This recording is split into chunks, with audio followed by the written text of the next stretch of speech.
Bonjour à toutes et à tous, bienvenue, c'est Smart Impact, l'émission de la transformation environnementale et sociétale de notre économie. Et voici le sommaire. Mon invité aujourd'hui, c'est Frédérique Kaba, la directrice des missions sociales de la Fondation Abbé Pierre. On présentera la Fondation, ses actions pour la jeunesse notamment, et puis les projets d'innovation sociale qu'elle soutient. Pour notre débat, je vous présenterai un nouveau binôme formé par l'association Entrepreneurs pour la planète, le mentorat au service des entreprises à impact. On parlera des gourdes pour remplacer les bouteilles plastiques. Et puis dans notre rubrique consacrée aux startups éco-responsables, vous découvrirez Resoil et ses crédits carbone qui permettent de soutenir les agriculteurs français. Voilà pour les titres. On a 30 minutes pour les développer. C'est parti.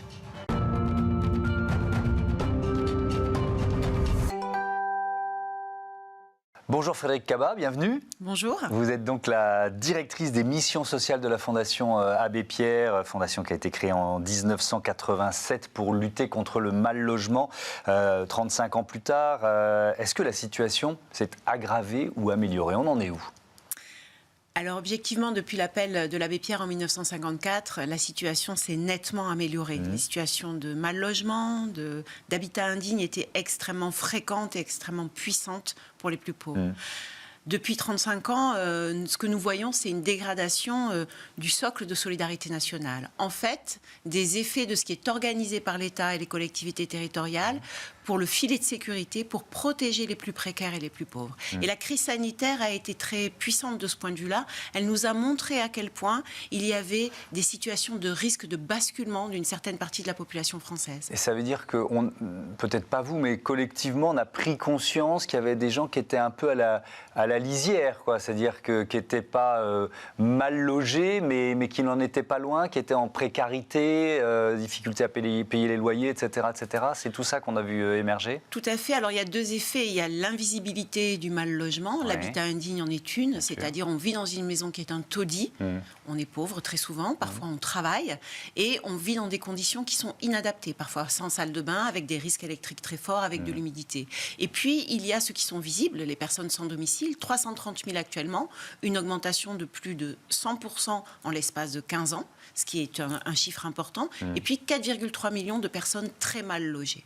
Et enfin, il y a les personnes qui vivent dans un logement, mais qui effectivement n'arrivent pas à payer leur loyer, voire n'arrivent pas à se nourrir. Donc là, on passe de 4 millions à 12 millions, c'est ça? J'ai vu ce chiffre-là en préparant l'émission, qui, moi, je l'avoue, plutôt surpris. Donc, quand on dit 12 millions de personnes qui sont à la limite, de quoi on parle exactement?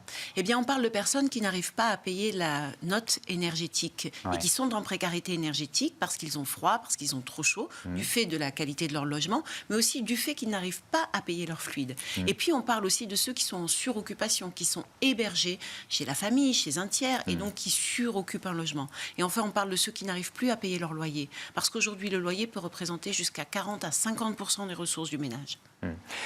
Et donc, ce que vous nous dites, c'est une situation qui est plutôt en train de s'aggraver, notamment sur le nombre de sans domicile fixe. Ça fait... malheureusement, 35 ans que je fais ce métier, et heureusement, ça me donne un peu d'expérience, mais je pense que chaque président nouvellement élu nous a dit, je veux plus voir, ou en campagne nous a dit, je veux plus voir de SDF dans la... Enfin, pourquoi ça ne marche jamais ? Alors, il y a deux phénomènes de notre point de vue. Le premier, c'est un arrêt quand même de la production de logements très social, qui est la réponse pour les plus précaires et les plus pauvres. Et ça, c'est un vrai problème depuis une dizaine d'années. Un ralentissement, voire un arrêt actuellement, y compris les promoteurs se mettent à alerter sur le risque de fin de production du logement. Un deuxième phénomène qui est des choix de société, des choix politiques. À un moment donné, c'est un investissement très très fort. Et puis certainement un troisième, de représentation. Une personne qui est pauvre, une personne qui a été en errance, du point de vue global, du point de vue général de la société civile, ne pourrait pas accéder à un logement. Pour la Fondation Abbé Pierre, le logement, c'est la première pierre à l'édifice du projet de vie.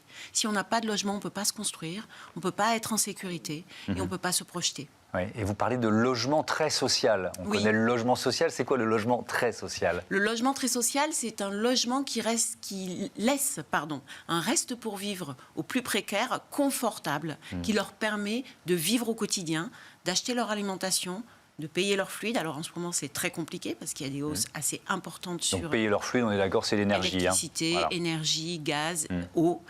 et qui leur permet d'avoir une vie digne, une vie décente. La dignité, c'est la qualité du logement, mais c'est aussi se sentir citoyen à part entière. Et ça veut dire que vous accompagnez des programmes soit de construction, soit de réhabilitation, c'est ça? Alors, je travaille avec une équipe de 30 personnes aujourd'hui. Nous instruisons la possibilité de produire à peu près entre 600 et 800 logements par an. Et nous nous appuyons sur le réemploi.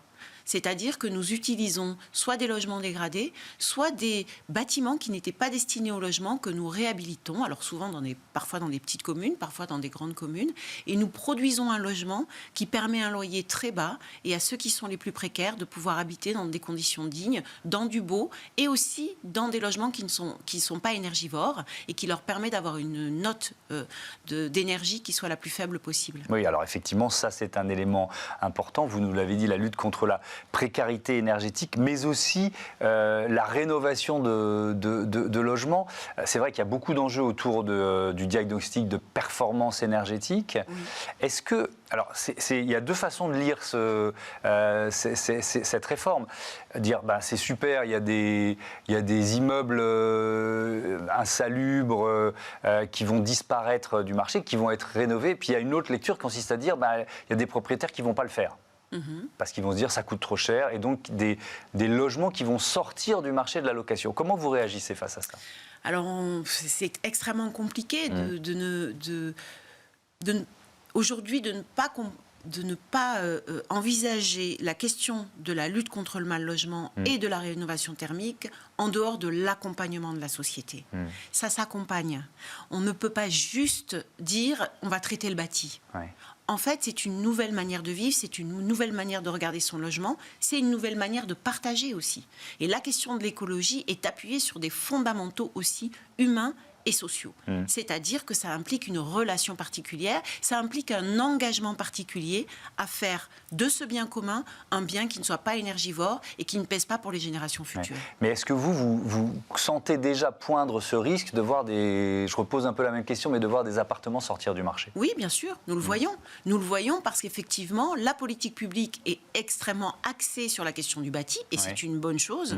Si elle ne s'axe pas également sur l'accompagnement et un accompagnement renforcé et des propriétaires et des personnes en situation de précarité, il y a des propriétaires occupants pauvres et précaires aujourd'hui. Il faut les accompagner et il faut mieux les accompagner. Vous parliez de l'effet de la crise Covid. Je voudrais qu'on se concentre un peu sur la jeunesse. Est-ce qu'il y a eu de plus en plus de jeunes en précarité en matière de logement ou en précarité énergétique dont on parlait? Il me semble aujourd'hui que la crise Covid a fait un effet de révélation. C'est une révélation d'une situation qui était déjà ancienne et déjà ancrée. La précarité chez les plus jeunes, chez les étudiants, est manifestement active et très forte et très puissante. À tel point qu'au moment de la crise Covid, nous avons été alertés par des syndicats étudiants et des associations que nous soutenons. Nous en soutenons 650 par an, autour de 900 projets à peu près. Et c'est grâce à ce réseau-là que nous avons pu être alertés très très vite sur des situations d'étudiants qui, dès la fin du mois de mars, étaient isolés dans leurs 9 mètres carrés, n'avaient plus rien à manger, n'avaient plus accès à l'eau parfois, et que c'était pour nous, ça a été une révélation de la précarité des étudiants. Donc la jeunesse, elle est en précarité, nous le savons. 25% des personnes qui sont à la rue ont moins de 25 ans. Très souvent, elles ont eu un parcours à l'aide sociale à l'enfance, donc elles sont déjà stigmatisées, et pourtant 25% des personnes à la rue travaillent, parfois sont en CDI. Donc il y a un décalage de réponse sociale qui nous interroge et qui renforce la situation de la jeunesse, qui doit être aidée absolument. Qu'est-ce que vous mettez en place spécifiquement pour la jeunesse à la Fondation Abbé Pierre? Alors aujourd'hui, nous aidons à construire, à réhabiliter et à proposer des offres de logement qui correspondent à la situation de la jeunesse. Ça, c'est pour la partie plutôt foyer de jeunes travailleurs, par exemple. Mais nous aidons aussi à accompagner des structures, des associations qui proposent une réponse aux sortants de l'aide sociale à l'enfance. Aujourd'hui, il y a des jeunes qui sortent de l'ASE, aide sociale à l'enfance, à 18 ans et un jour sans rien, et qui basculent directement dans la rue. Notre idée, c'est d'accompagner des associations, soutenir financièrement des associations pour tout de suite leur proposer un logement, pour ne pas qu'ils aient de parcours de rue et pour essayer de les accompagner vers l'emploi, bien sûr, parce que l'emploi, c'est aussi la possibilité de payer son logement. Un mot, il nous reste une minute, d'innovation sociale. Ça fait partie des leviers qu'active la Fondation. Est-ce que vous en avez une en tête à partager avec nous? Oui, aujourd'hui, on travaille sur des programmes d'habitat participatif. Nous partons de l'expertise des plus pauvres, des plus précaires, pour construire le logement de demain, qui correspond à la fois à leurs rêves, dans la mesure du possible, mais surtout à leurs besoins. Et co-construire, c'est compliqué parce que quand on n'est pas avec des experts du logement en France, c'est très difficile. Et en même temps, c'est la clé quand même d'une reconnaissance et d'une lutte contre les représentations de la pauvreté. Merci beaucoup Frédéric Kaba et à bientôt sur Bismart. On passe à notre débat avec un binôme d'entrepreneurs pour la planète.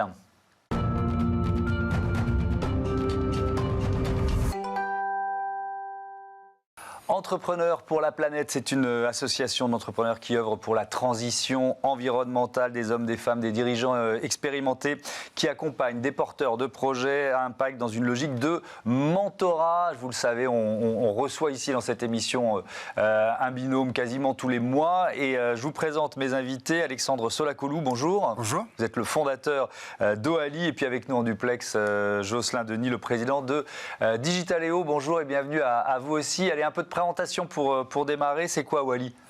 Oali, c'est une start-up bretonne qui vise à lutter contre les déchets, notamment les déchets plastiques, pour protéger les océans. Et on a développé une marque qui s'appelle Gourde Friendly pour lever les freins à l'usage de la gourde et révolutionner son usage.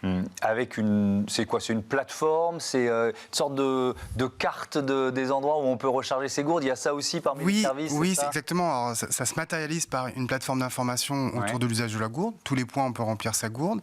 Mais c'est surtout une mobilisation des territoires autour de l'usage de la gourde. Et notamment, on mobilise les cafés, les hôtels, les restaurants, les boutiques, ce qu'on appelle les établissements gourde friendly, qui accueillent les utilisateurs de gourde et qui permet en fait de faire un maillage important sur toute la France.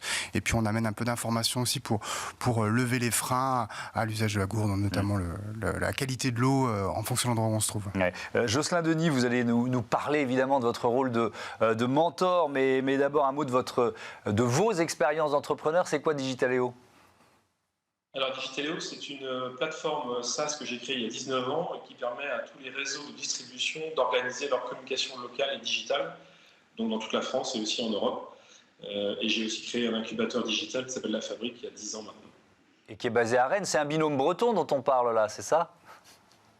Tout à fait. Voilà, on a la chance de vivre en Bretagne et d'entreprendre en Bretagne, une très belle région pour s'épanouir. Est-ce que cet incubateur à Rennes, finalement, on est déjà dans une forme de démarche de mentorat ? Ça se rejoint, il y a une cohérence dans tout ça. Tout à fait. Alors, je suis un passionné d'entrepreneuriat, j'ai la chance d'avoir accumulé une expérience pendant 19 ans, et c'est vrai que je l'ai fait très tôt, parce que par passion, par envie de partager cette expérience. Et donc je l'ai fait avec des jeunes entrepreneurs dans le digital notamment. Et puis à un moment donné, donc, a émergé Entrepreneurs pour la planète, cette rencontre avec Alexandre, on va en parler j'imagine. Et je me suis dit qu'il fallait que je le mette au service d'une cause qui aille bien au-delà du digital, et notamment l'environnement, qui me tient à cœur. Alors oui, effectivement, Jocelyn Denis, comment ça se passe ? Parce qu'en général, c'est plutôt les mentors qui choisissent les entreprises et les entrepreneurs ou entrepreneuses avec qui ils veulent travailler. Comment ça s'est passé pour vous, Jocelyn ? Ça a été une rencontre mutuelle, en fait, facilitée par Entrepreneurs pour la planète. Mais c'est vrai que la première fois que j'ai reçu Alexandre dans mon bureau, j'ai senti tout de suite une alchimie entre nous. Il m'a challengé dès le départ, donc je me suis dit que j'allais lui apporter, mais il allait aussi m'apprendre et me challenger. Ça a commencé, il a vu une bouteille de plastique d'eau sur mon bureau, il m'a dit écoute, moi mon métier c'est d'éradiquer la bouteille en plastique, donc il faut que tu arrêtes d'emmener des bouteilles. Et là je me suis dit on allait s'apporter mutuellement, et ça a démarré par cette rencontre, et voilà, bien sûr avec un fit réciproque. Et puis après c'était parti avec des rencontres régulières et des échanges pour essayer de l'aider à faire émerger son projet, en tout cas à lui partager de l'expérience, du réseau, des erreurs que j'ai pu commettre et lui éviter de les commettre pour lui faire gagner du temps. Alexandre Solakoulou, vous en êtes tout du développement de Gourde Friendly et effectivement, on rentre dans le fonctionnement du binôme qui a été créé il y a à peu près 1 an, c'est ça ? Oui, tout à fait. Ouais. Ouais. Et voilà, d'abord, vous en êtes tout du développement de la boîte et puis ce que va vous apporter Jocelyn Denis, justement pour éviter d'éventuelles erreurs ou fausses routes. Aujourd'hui, on a un déploiement qui s'est accéléré du réseau Gourde Friendly, c'est-à-dire les territoires qui sont Gourde Friendly, les collectivités avec lesquelles on travaille, le réseau des CHR gère des établissements Gourd Friendly. On a 1800 établissements sur toute la France. Donc café, hôtel, restauration. Exactement, pardon, café, hôtel, restauration. Et puis, on est sur un modèle économique aujourd'hui qui est plutôt un modèle économique que nous, on appelle alimentaire, qui est, où on va animer les territoires en s'appuyant soit sur les collectivités, soit sur certaines entreprises engagées en matière de RSE. Et nous, en fait, le modèle économique que l'on vise, c'est un modèle qui indexe nos revenus à la performance écologique que l'on amène. Ouais. Et en fait, on veut pouvoir monitorer, indexer nos revenus à l'usage de la gourde. Et ce contexte de réflexion sur le modèle économique qui serait un modèle économique scalable, d'accélération, c'est un des gros sujets de conversation avec Jocelyn. Mais même si le binôme, quand il a démarré, quand nous on a sollicité Jocelyn dans le contexte d'entrepreneur pour la planète, c'est moi j'avais besoin d'accompagner d'un profil d'entrepreneur qui était dans la tech, mais qui n'était pas lui-même tech. Et c'est un peu mon profil, puisque moi je suis juriste en droit maritime de formation. Et de voir aussi comment on structure une entreprise qui emploie des développeurs, comment elle va accélérer, comment il y a différentes étapes à franchir, qui n'étaient pas très lisibles pour moi. Et j'avais besoin de quelqu'un qui ait cette expérience et peut-être faire des erreurs. Ou éviter des erreurs que certains ont déjà fait avant moi.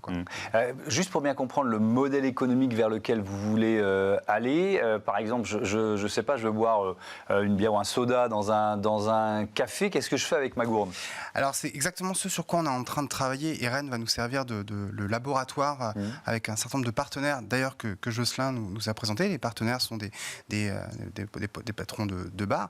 L'idée c'est, j'ai une application qui va me permettre de choisir la boisson que je veux mettre dans ma gourde, donc éviter le contenant à usage unique. Je vais choisir, on va me dire où sont les bars où je peux acheter cette boisson, et je vais choisir cette boisson. Alors on pense que là on l'a pas encore tout à fait fini, mais on va prépayer cette boisson, c'est-à-dire qu'elle sera achetée directement. Je vais me présenter au bar, il va remplir ma gourde et je vais repartir sans avoir généré de déchets inutiles.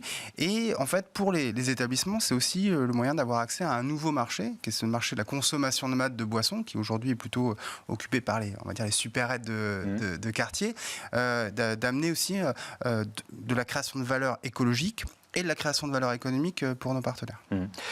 Jocelyn Denis, votre rôle à ce moment clé de l'histoire de Gourd Friendly, c'est de l'aider à évaluer effectivement ce nouveau modèle économique, la réalité économique du marché?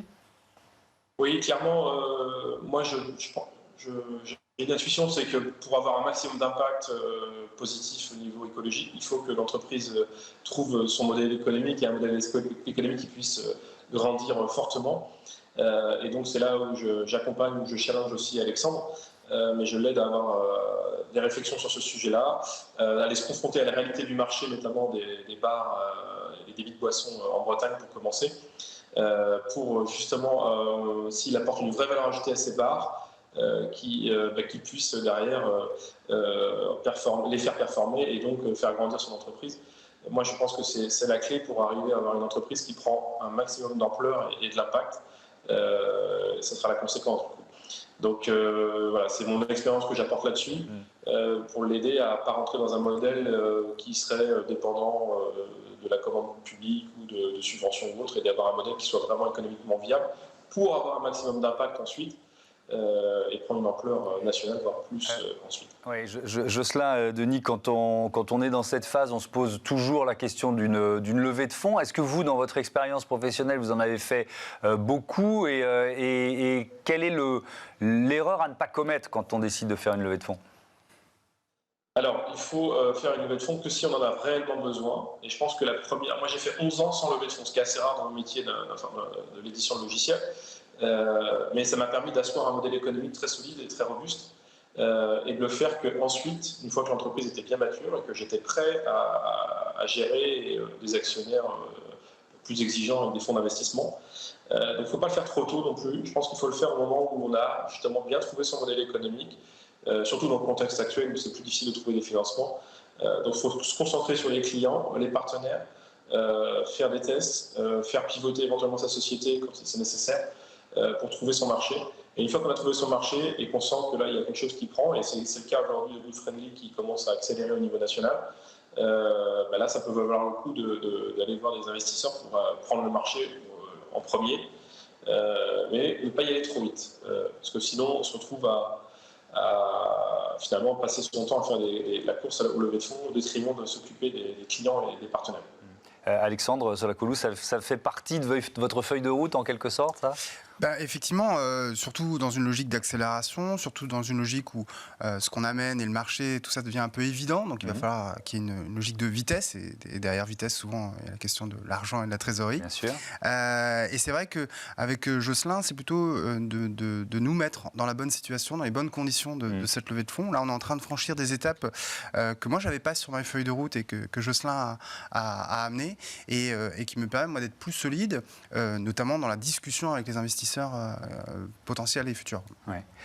Jocelyn, Denis, dans le mentorat, ça marche dans les deux sens. Qu'est-ce que vous apporte, vous, ce mentorat, le fait de participer à la montée en puissance d'une entreprise à impact ? Alors moi, je prends beaucoup de plaisir à échanger avec Alexandre parce que déjà, il m'apporte de la fraîcheur. C'est-à-dire que aujourd'hui, moi, je suis un passionné d'entrepreneuriat, mais j'ai un regret, c'est de ne pas avoir fait plein d'entreprises. J'ai privilégié de développer mon entreprise avec laquelle je suis toujours à ma tête, c'est-à-dire Digitaléo. Donc je me suis concentré dessus, mais là, je vis finalement un autre parcours d'entrepreneuriat à travers Alexandre, en l'accompagnant. Deux, c'est que ça me permet aussi de m'éduquer au sujet de l'environnement où je suis. Mon entreprise n'est pas née là-dessus, donc j'ai essayé d'être proactif et de la transformer pour la mettre en adéquation avec mes valeurs sur ce sujet de l'environnement auquel je suis très sensible. Mais c'est vrai que l'entreprise, quand je l'ai créée en 2004, ce n'était pas sa mission. Donc là, ça me permet de vivre aussi un projet entrepreneurial qui a du sens et puis finalement de participer à cette révolution qui est liée à l'environnement. Moi, je pense, j'ai vécu les années 2010-2020 qui étaient la révolution digitale au cœur des entreprises. Je pense que la décennie actuelle, c'est-à-dire 2020-2030, c'est la décennie où l'environnement doit être au cœur des préoccupations des entreprises et au cœur des stratégies. Et c'est indispensable. Donc, je le vis à travers le projet d'Alexandre et grâce à Entrepreneurs pour la planète. Alexandre, vous avez regardé un peu ce qui était fait dans l'entreprise Digitaléo en matière d'environnement, justement ? C'est surtout que déjà, Jocelyn était engagé dans des démarches autour de la question environnementale, la compensation carbone. Et moi, quand je suis rentré dans l'entreprise, il le mentionnait tout à l'heure comme une anecdote, mais c'est vrai que moi, tout de suite, j'ai un radar à bouteille plastique, notamment à bouteille plastique. Et l'idée, c'était plutôt de donner les moyens à Jocelyn, vraiment d'être aligné culturellement dans l'entreprise sur un discours quand même qui porte à l'extérieur et souvent c'est des enjeux un peu culturels, des choses qu'on ne voit pas, j'allais dire à l'œil nu, des habitudes qu'il faut changer, des habitudes qu'il faut changer. Et puis on voit bien, alors c'est aussi la singularité d'Entrepreneurs pour la planète, c'est qu'il y a des entrepreneurs qui viennent d'un entrepreneuriat classique, traditionnel, mais qui ont l'intuition, comme vient de l'évoquer Jocelyn, des enjeux environnementaux, c'est même des enjeux business, mais aussi quand même des enjeux intimes. Et en fait, il y a plein de projets qui sont capables d'accélérer aussi, eux, leur transition. Et c'est un peu notre rôle dans ce contexte-là. Oui, ça marche dans les deux sens, effectivement. Merci à tous les deux et à bientôt sur Bismart. On passe à notre rubrique Startup. On parle de crédit carbone.